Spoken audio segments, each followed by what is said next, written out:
hello there. Welcome to On the Beat, the podcast that uncovers full frontal male nudity in cinema. My name is Laura, and my perversion partner in crime in podcasts is Ryan.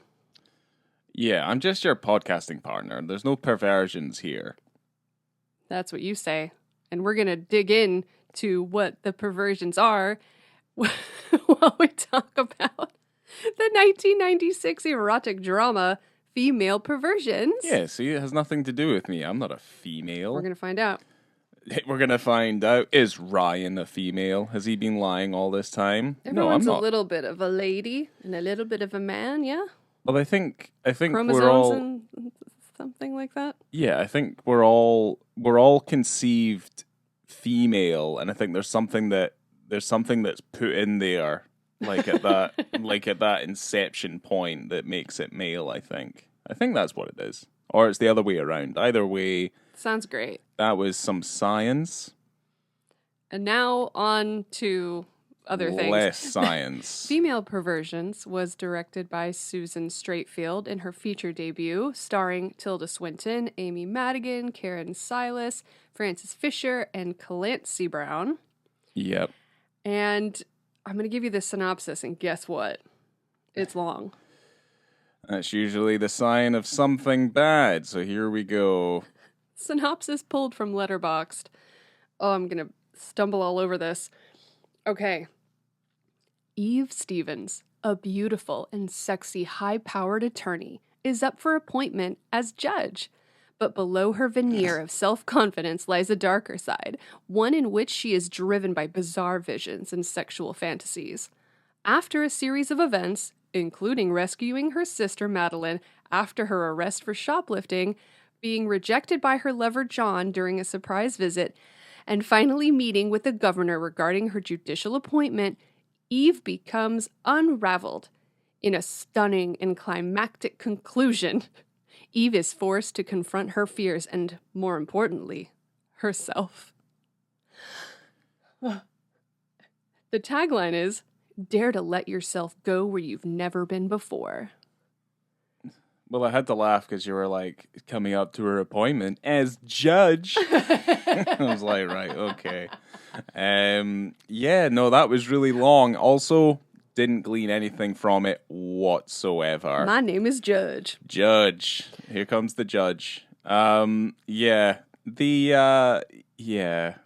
not a very good synopsis. Well, that doesn't really help. Lays out kind of the thread throughout the story, but it's not what the movie's about. It's not what the movie's about at all, no. Why don't you go ahead and tell us about Susan then? Susan, you said Streitfeld, right? Or is it Streitfeld? Streitfeld? Streitfeld? Okay, so Susan Streitfeld, she's a film writer, director, and she's an acting coach. And we know that because she's on LinkedIn. Connected. Yes. Well, I followed her on LinkedIn. Like, I follow quite a few people on LinkedIn. So, yes. Let's connect. Didn't send her a message or anything, but yes, her bio is definitely something worth reading, as where I got the majority of this information. So she collaborated with John Cassavetes on his play East-West Game. Ooh. Yes. Unfortunately, that's all I have in terms of things that she's done, other than the films that she's made. So obviously we have in 1996, we have Female Perversions. And then that kind of jumps all the way up to 2001, where she made a short, which was part of the Erotic Tales series, I think. And it was called The Summer of My Deflowering. Beautiful. Do you remember the summer of your deflowering, Laura? Disappointing. I remember my deflowering. It's still happening. Oh. Yeah. And then in 2010, we have Golf in the Kingdom, which I can only assume is about kings playing golf. So, yeah. Okay. That's Susan Streitfeld. But yeah, I mean, there's probably more to it. I mean, we're kind of just focusing mostly on the film side. I think she does a lot of theater as well, and I think we're going to be talking a little bit about theater and theater styles talking about this movie, because it kind of it definitely has a lot of the hallmarks of a theater director who moves into film, I feel. Interesting. Just okay. the way that this film is made. But yes, that is Susan. Well, Susan also went to NYU Film School to come out as a filmmaker. And when she went to LA, she kind of fell into the job of being an agent. So she was yeah, because she's done a lot of like she was like a talent scout and stuff as well. I remember that from her LinkedIn bio. She had clients as an agent. She represented Daniel Day-Lewis, Jennifer Jason Leigh, Juliette Binoche, and several other people. Okay, yeah. She ended up leaving her career after like 5 or 6 years because she wanted to make a film about women's sexuality and power. Hence, why this film came to be. Perversions, yes. She ended up getting a gift card to a bookstore, and the cover of this book, which is the 1991 book of the same name as the film, Female Perversions, The Temptations of Emma Bovary, which was written by American psychoanalyst Louise J. Kaplan. And that's what inspired this book, because the book is like a theory book. Right. It's not necessarily a story. Okay. It's kind of based on the idea that the roles of women that they're expected to play are in a sense a form of perversion. So that's where that came from. Interesting. Okay. The book was adapted by Streitfeld and Julie Hebert. She also did a lot of writing for television, including shows like ER and Numbers. Fuck yeah, ER's the best. It really is. And the title of the book was actually from the marketing department of Doubleday. And it was the title that helped the film also get made because it was quite provocative. Like the photo on the cover, the title makes you want to pick it up. It's a big book. Yeah, because I read some of the Amazon reviews for the film, which one was pretty funny. One was obviously by a middle-aged man who obviously was looking forward to a little bit of kink. And he just said it was boring and it was not what he was looking forward to. So he felt misled by the title. So obviously the title did its job. Oh, yeah. Even if obviously it's a mistaken purchase. But yes, that did make me laugh. Oh, boy. Well, this is Tilda Swinton's American film debut. Okay. Yeah. Okay. And the director said in terms of casting, it was quite difficult to find an American actor that was comfortable basically exposing so much of themselves, kind of like emotionally and obviously visually, physically. Yeah, aye, yeah. You see the ins and outs of Tilda Swinton pretty much. So she had to go to London and try to cast for that role. She had already cast Amy Madigan as Maddie, the older sister. And she thought Tilda Swinton was much too young to play Eve. And after they had their chat, she said they had an amazing audition, an amazing chat. You know, Tilda Swinton was like, well, good luck casting Eve. And then after that, she was like, well, I think we have her, because she was quite impressed. She'd seen Orlando, the film she had done before, and she'd been in quite a few German films. Right, okay. So she was like, I think we've got it. And when Tilda came to the U.S. to actually shoot the film, the O.J. Simpson trial was on at the time. Yep. So it's trial of the century. It's all anyone was ever talking about at the moment. I mean, Christ, they can't stop talking still about it now. I know. That's it. So Marcia Clark, who was the lead prosecution attorney in the O.J. Simpson trial, when she was on TV, it seemed that anyone that was talking about her talked about her clothes, how she looked, her hair, her makeup, and was scrutinizing her and her appearance at all times. Well, that's definitely a thing with just women in general. Because I remember that was a big thing for when Ally McBeal was a thing. Yes, I do. Yeah, the way she looked and the way she dressed was something that you didn't really get from looking at, say, male lawyers. You know, like how they carry themselves in the courtroom. Well, that came out at around the same time that this was. So that was a big push for, I don't know, like women's putting women first and more women's rights and more visibility, I guess, for powerful women at that time. You know, like coming out of the 80s and you've got your shoulder pads and women in the workplace and kind of staking their place in business and in the world. Yeah. Places of power. Yeah. Well, it's still as much as that's the case, it's still a male dominated world for the most part. Are you sure? I think back then it was. Do you know what's quite sad is that the Vinegar Syndrome Blu-ray of this came out really, really recently. So there's brand new interviews and everything in your special features and whatnot. And there's an interview with the director, and it's before the most recent election. And she was talking about how, you know, this film is about women and their roles and power. And she said, you know, well, I hope things are changing. You know, we're in a world where we have a female that's running for president. We can hope that maybe we will have a female president. Maybe women will vote for other women. And that was kind of heartbreaking. Yeah. Considering, you know, how things are at the moment. But it was just kind of funny to see that and hear that reflected right now. Well, I think more than any time now is like the fight's still pretty fresh, regardless of how many decades it's been taking place. I mean, we've not.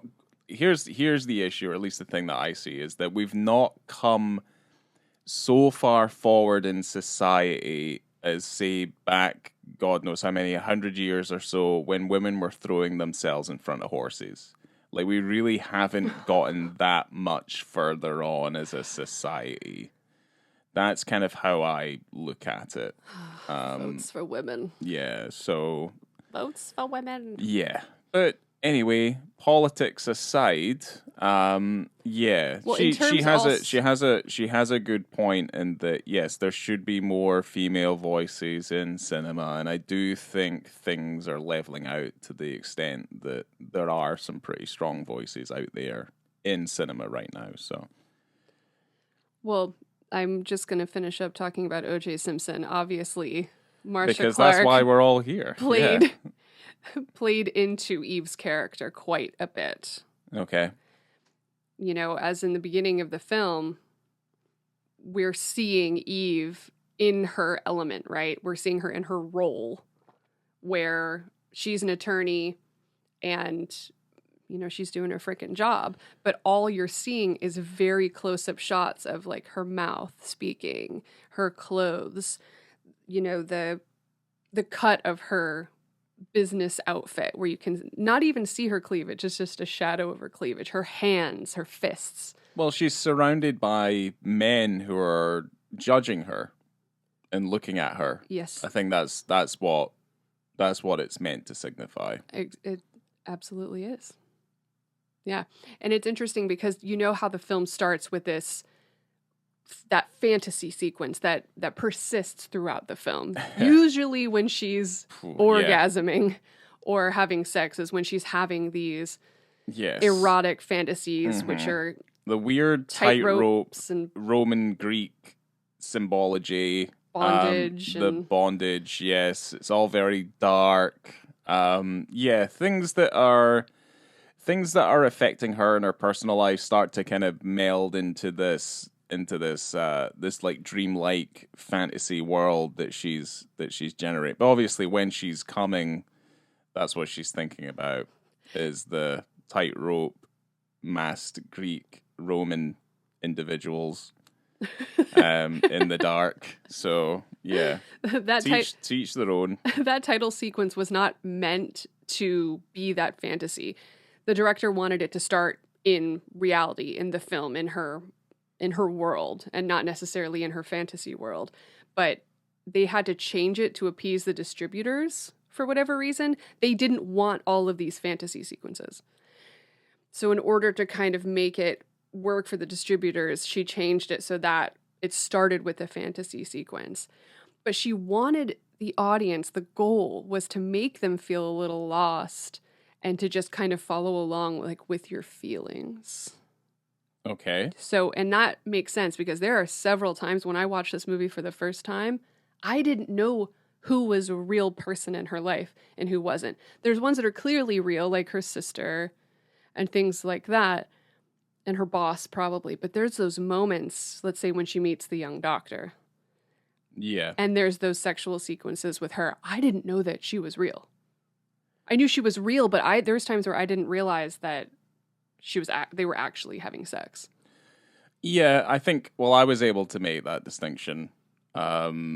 But yeah, no, I always thought the doctor was real. I always thought she was real. Well, I knew the doctor was real. But I just didn't know the sex between them was real. There I are- thought that was a fantasy she was Right. having. Well, no, there are moments where she's fantasizing about. It's mostly men that she's fantasizing about, but they're not actually In the beginning, In the yeah. beginning, yeah. And then they're it not, kind of changes. and they're not actually there. Like that sort of thing. You know, that happens to her in her office. And the Yes. guy who was in the courtroom is like, you know, got his hand around her throat and he's like whispering into her ear and Flabby thighs, yeah. saggy tits. And then like obviously he's not there. But she does that to herself though. She's like continually she's degrading herself, like her mind and like the way that she's saying things. Because there's also that big woman covered in mud who's also in the Earth into Woman. fence. The Earth Woman who's also, you know, a sight. So, you know, there's all that. There's all this kind of symbology and the metaphors and the, you know, the idea that we're getting into her head and our own apprehensions and, you know, all this sort of stuff that's kind of going on. It's a hard thing that, like, when it first starts happening, you're like, what the fuck is this? But then once you kind of get into it, then it all starts to make a little bit more sense and it feels like a very interesting, creative choice. Yeah, it's weird to imagine a woman being so self-deprecating. I've never met one. I've never thought anything bad about myself. Not once. Yeah, no. Women don't normally are self-deprecating. They usually love everything about themselves. Yes, I have Usually. no problems with my appearance whatsoever. Yeah. Ha. Yeah, exactly. It's like, oh, what are you complaining about now? So, oh, here you go. Oh boy. All right. We already jumped into the film, but it opens with a quote by the book's author, who says that the roles that women are required to play in our society are in themselves a form of perversion, right? So it starts off with that pillow, that silk pillow that's embroidered.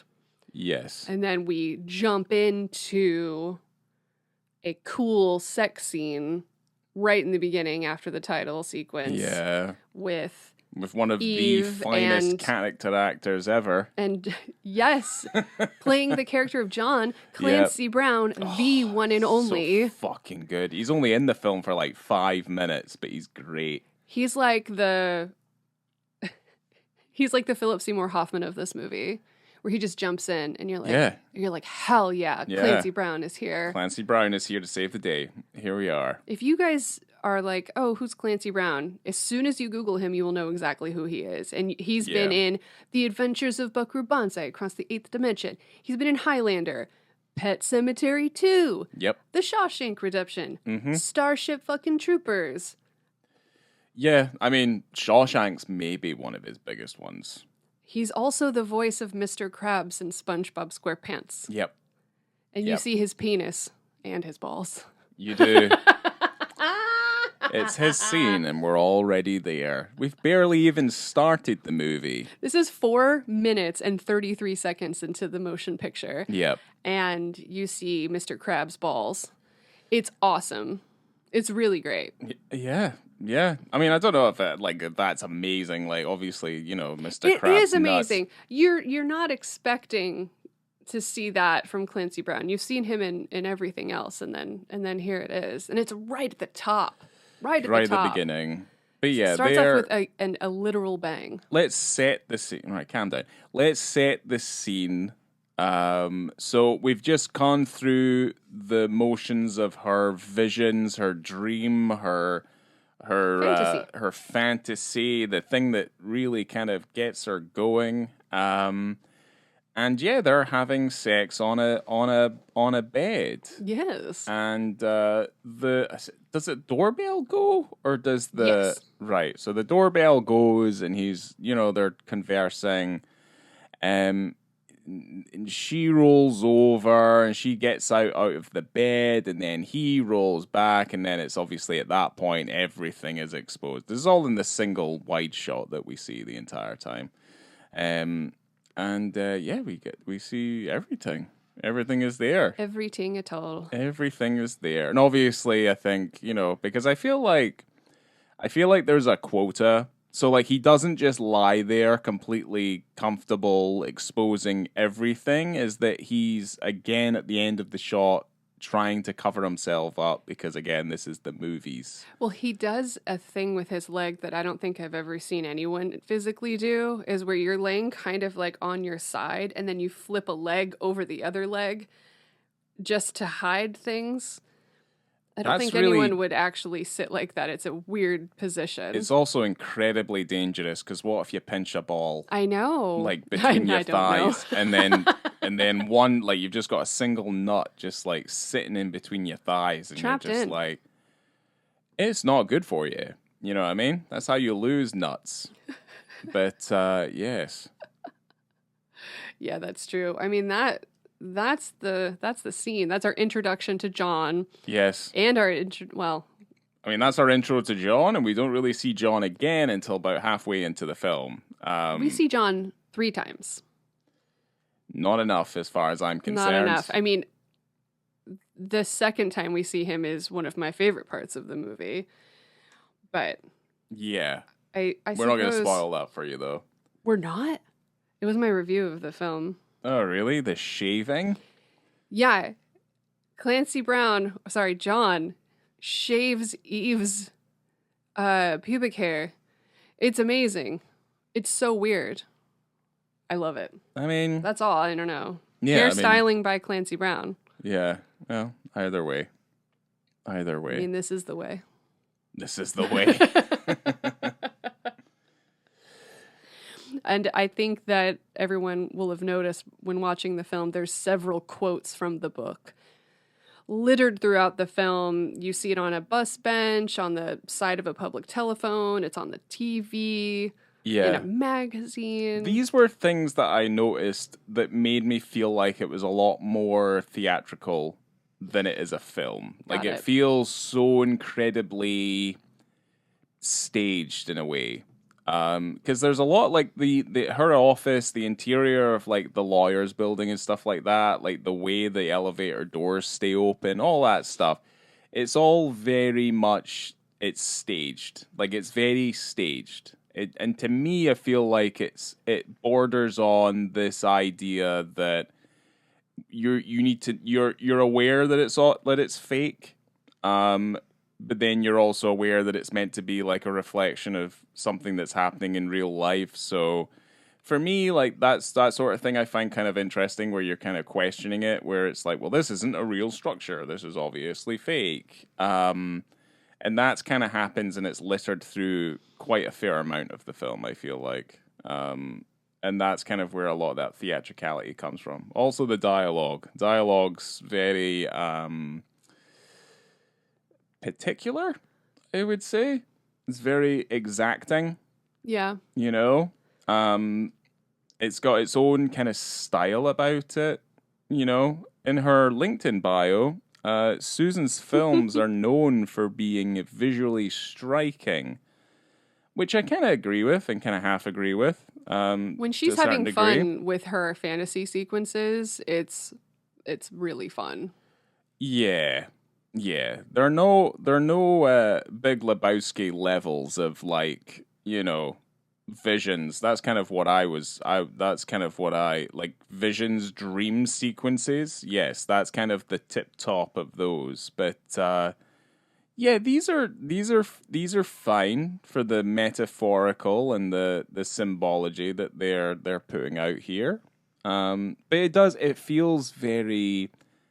feel like it's a filmed play to me personally. And I actually agree with you. I hadn't thought about it before, but when you say that, this could easily be a play. It could easily be transferred to the stage. It's also staged. Like the staging is very much like a play. I mean, I don't compare this in any way, shape, or form to how, like, say, Kurosawa did his staging, because he's kind of like the master of that kind of staging. But his films themselves easily could have been stage plays, just because of the way that he had his actors move, like the movement that married itself with the camera movement, and how frames, developed, shots developed through the course of scenes and stuff like that.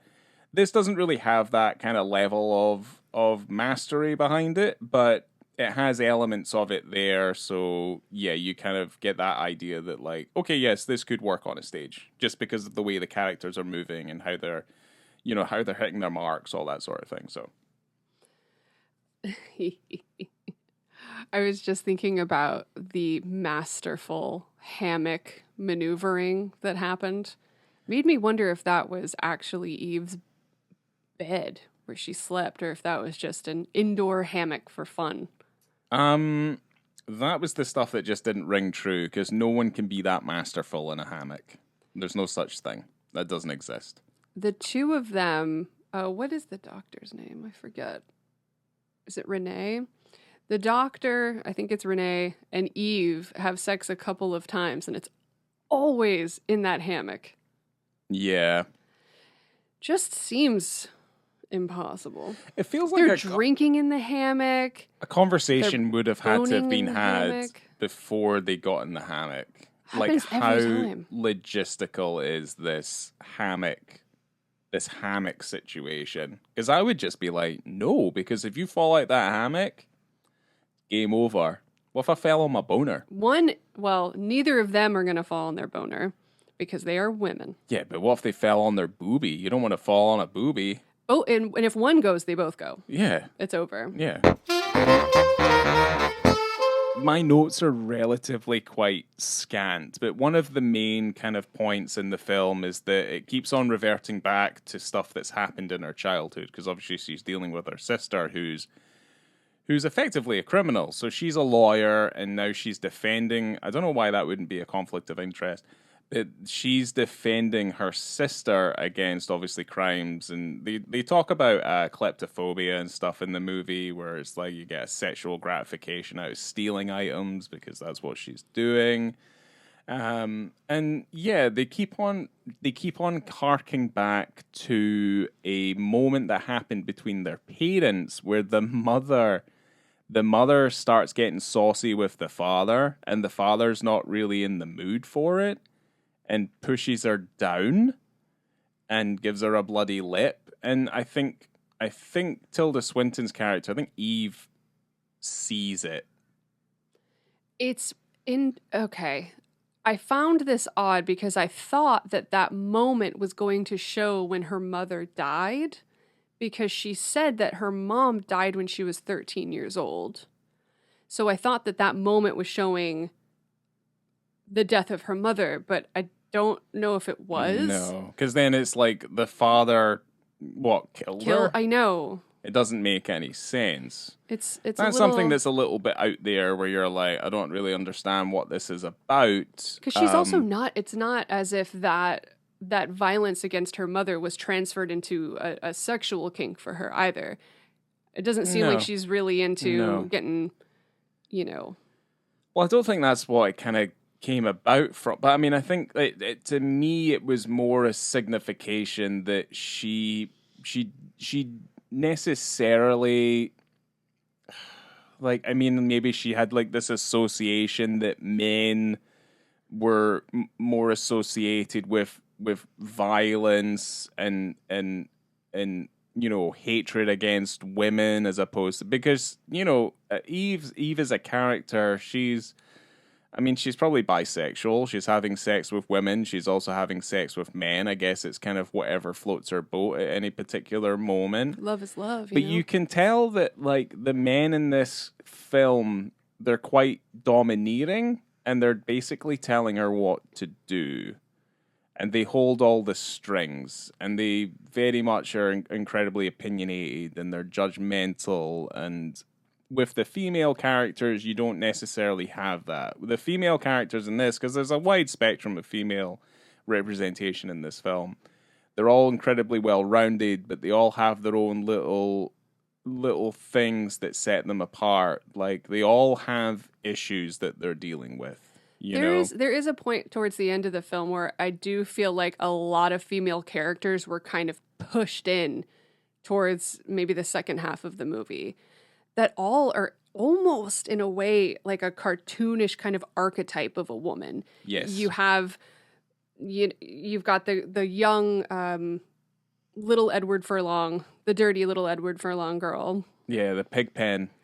Why is that? Why is she so dirty? I don't know why and there's she's also dirty. a shot where she's picking at her nails, and is that her cuticles?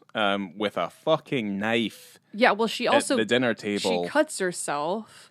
Like she has, she obviously has. Also, I wasn't a massive fan of the fact that she cut the word love into her leg either. I was like, all right, okay then. She is a very complicated character. The fact that she believed that every time she had her period, there was a baby trying to come through, and then she would bury her period blood in the desert. Yeah. And it was all of her, she called them all of her babies. I mean, to be fair, She's 13 years old. If you looked at how they depict this, obviously this family situation, most of them are drinking, and they're just kind of like slow dancing to bad music it looked like something out of Bad Lieutenant, where they're kind of just like, yeah. Yeah, the mother is one who is obsessed with what was his name? Freaking Kyle or something?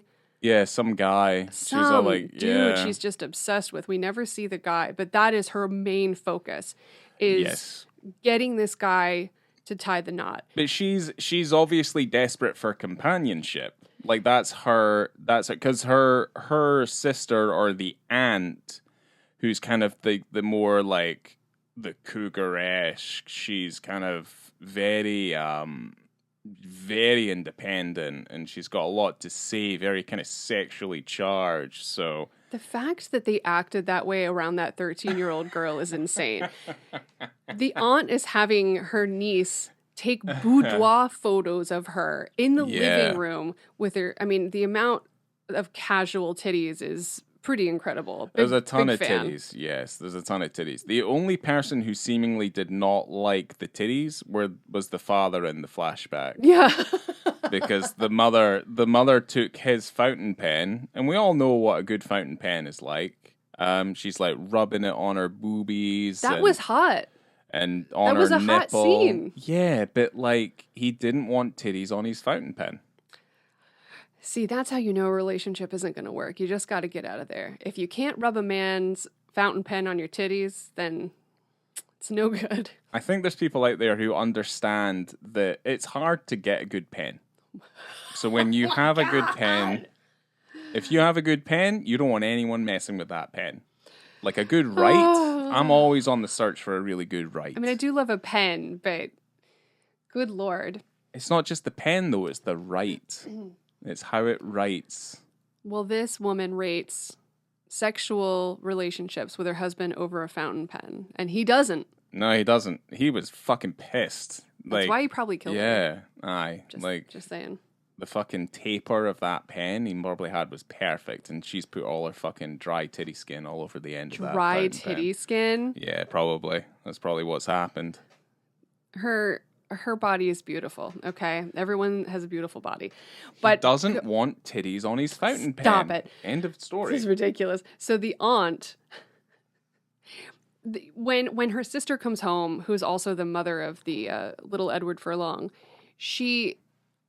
the sister's distraught, right? And the auntie is like, I know, I can show you how to get a man. This is all you do. And she does a sexy dance in front of her sister, in front of a stranger who is Eve, and then her niece. And she's just doing this crotchety dance, and it gets her sister all hyped up, and the sister starts dancing and crying, and they're dancing and crying while just Eve and the young girl are just sitting there. It's genius. Loved it. It's like something out of it's like something out of Texas Chainsaw 2. Like that's Some kind of David what it Lynch is. shit in there. Yeah. It's weird. It's very weird. Awesome. There's some weird shit in this movie though. Like you talk about David Lynch, like this is kind of like your poor man's Lynch, this movie. Well, and by saying that, don't say it like that, because it's good. If you're saying poor man's David Lynch, it kind of leads you to think that it's not good. I mean, but the thing is, stylistically, it is kind of like that, though. It is kind of like a poor man's version of it. Because there's not really an awful lot of, there's not an awful lot of justification for the film to behave the way that it behaves. You know? Because that was kind of my main thing about it when it started, was I was kind of just like, okay, it felt more like the choices that were being made stylistically felt more beguiling. And effectively, I would feel like as an audience member, if you multiply that tens of thousands of times, it would feel quite alienating as you watched it. Now, does that mean it's bad? No, I never said it was bad. But there's a lot of choices in here that say, like, the standard cinema viewer, cinema goer, might feel like this isn't really their cup of tea. Well, yeah, I could see that. I mean, when this came out, it wasn't loved by American audiences, particularly American women. But in Europe, it did okay at Sundance, though. Yes, it was a nominee, grand jury nominee. Absolutely. They put that right at the front of the film. Hell yeah. Because you should. But yeah, no, it did well in Europe, is what I was going to say. But that, I mean, no surprises there. Makes sense. But it was like also like a German co-production, wasn't it? So yeah, Cinematograph. Well, they work in conjunction with Vinegar Syndrome. Oh, I see. So it was not. I don't believe. Okay. Well, either way. Yeah. So.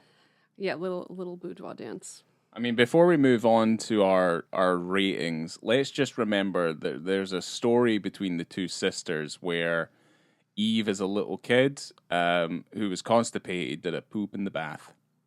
She thought that was a false story. Also, you called the sister a criminal, and I disagree with you, because there is a thing that, and you were talking about how it's a theory that one would potentially derive sexual pleasure from shoplifting. But she talked about it during the course of the movie. I know she talked about it, but I think that is also just a thing where that's kind of where she gets her pleasure from, and then Eve gets her pleasure from sexual intercourse and sexual situations. Well, studies have found that siblings, it's either older or younger, end up potentially being charged with crimes.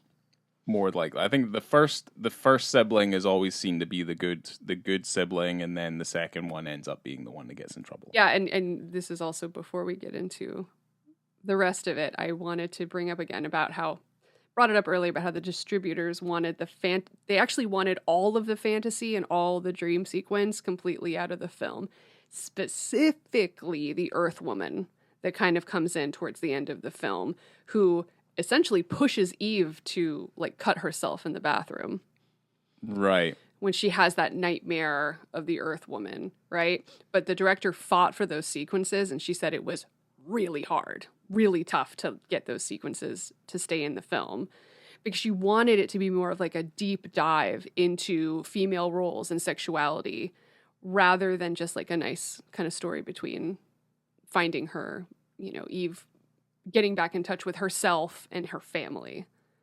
Because that's a whole weird part with the governor where he gets annoyed that she doesn't really have a family or a relationship with her family. And he goes, "Don't you get lonely?" And I think that is the most disgusting thing I've ever heard. I thought it was very rude and out of turn. I think it's like, and certainly I think it's a very, to become a judge or to do any of these things where you're very much public facing, I think, optics is a very big thing. So if it's ways in which she can be attacked, and one of those is by not fulfilling certain family values. Oh, filling a role that she doesn't necessarily want to fill? Well, yeah, I mean, Basically perverting herself? Well, I'm taking it from the stance of what this fucking film is presenting to us. But you're exactly right, care. because that's another role that she has to put on, because everything is a facade. Yeah. You know, like, what is she truly? What does she want? Who is she? Yeah, you know? I knew I was right. What is a woman? What do we do? Yeah. Oh, but Tilda Swinton refused to do any press unless they kept the fantasy sequence in. So that was how they got to keep the movie that Susan wanted to make. Okay. And the film was shot over 24 days, had a heavily female crew, and grossed almost $1 million at the box office. Yeah, but how much was its budget? I don't know. Probably not $1 million. In 96? Probably not $1 million. Nah. So, yeah. Win-win. What's a win-win? Oh, wait, you think it cost more than $1 million? It definitely cost more than $1 million. Yeah, I guess. In 96? It was all How shot on film? How much did the Brown Bunny cost? Like 10. 10, and it was basically shot by one person. And it's whatever it is, you know. But yeah, no, this is shot in 35mm, has sets and stuff, has a crew, actors, all this sort of thing. Like, there's no fucking way it's less than $1 million. Well, 30 years later, I hope she's making that money back. I don't know. Who knows? Unless it really sells well on the Blu-ray. We got one. Know. We did, so... We contributed. Yeah, we did our so part. We put $25 into that pot. Yeah, that's the thing. I mean, necessarily, like, for a film to be good, it doesn't necessarily need to be successful. The thing is like, for it to be successful, it would have, you know, solidified the fact that she would have been able to continue getting funding to make the weird stuff that she wants to make. So, you know. Let's get into the ratings. Who's going first? I'll go. You go first, because I tend to agree with you. It's hard because you want to put... There is a heavy difference in the female versus the male nudity. The male nudity comes in hard and strong in the very beginning of the film. The rest of the film is heavy female nudity, but then you're also kind of seeing this woman. You don't have... There isn't a surplus of male characters in the film. No. That you're going to see an awful lot. So you don't necessarily need to see... I mean, her relationship with John ends up kind of breaking down because of her career and her family that she's dealing with. Mostly her career. So she's lacking in her, you know, whatever role of being a girlfriend to John. And so she doesn't really see him throughout the rest of the film. And then she has a relationship with the young doctor. But the nudity in the female aspect is just so much more prevalent, but I think you're also seeing Eve, seeing her in her fantasies, seeing her being vulnerable, and seeing her in like this kind of, I don't know, flex state in all of her different roles that she's trying to take on, like being a good sister, being a good attorney, being a judge, being a girlfriend, and juggling all those, and then kind of seeing her in more of a raw state. So I can understand why there's more female nudity. I mean, it's a little bit strange at the end when you have the auntie and the boudoir. But that's cool. It is what it is. But visibility, I'm going to give it a 2.5. The visibility isn't great. It's a nice, bright room. It's a quick shot. It makes sense that it's there considering that we have a sex scene. So if we didn't see him and we only saw Eve... It would be odd considering the literal position that they were in at the time of the shot, you know? Mm-hmm. So I just don't... Is it necessary? Yeah. Is it a great shot? It's fine. It's nice that it's there considering how much heavy female nudity is in the film. But I don't know. It wasn't like... It didn't blow my mind. It didn't change anything for me. If it wasn't there, it would have been okay as well. So... I'm kind of just like down the middle about it. Okay. Well, yeah, no, I'll agree with you in terms of going down the middle on it and kind of the quality of it. It's not particularly memorable either. No, except that it's Clancy Brown. Unless it's Clancy Brown. And I would also kind of say that, like, we are dealing with a film called Female Perversions. So, I mean, the fact that we're focusing very much on the female anatomy, but I mean, it's made by a female filmmaker. So I'm kind of just like, there's obviously a level of tact that's being employed here, you know? Right. And yeah, I mean, it's definitely, there's a lot more focus on the lesbian relationship that she has with the doctor. But then also, I feel like personally, like that relationship doesn't really amount to very much. Like by the end of it, really, I feel like she's using her. I feel like Eve is using the doctor. Maybe, but I just don't think it's particularly well fleshed out. You know, so it's kind of just like it's one of those things. So you know, but I guess like that's kind of to decipher, like, you know, that this is kind of the general light is that she's very much career driven. So you know, her family and her career certainly take center stage over her being able to actually have meaningful relationships in her life. But yeah, in terms of the scene itself, I'll go straight down the middle as well. It's not particularly memorable, but it is what it is. I know she's not looking for notes on a movie that came out 30 years ago, Of course. but in those fantasy sequences, you have those Greek figures and the bondage and whatnot. They could have been naked. Easily. Maybe. I'm just saying, if you want to, if I think that would maybe make the male nudity a little bit, it would even out the nudity quite a bit.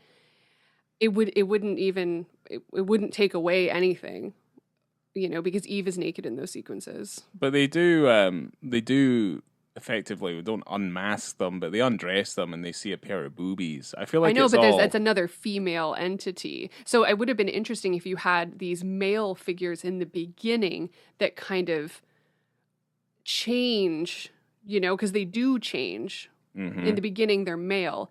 And then if it changes towards the end, like it does to be female, but if they were nude, I'd be like, all right.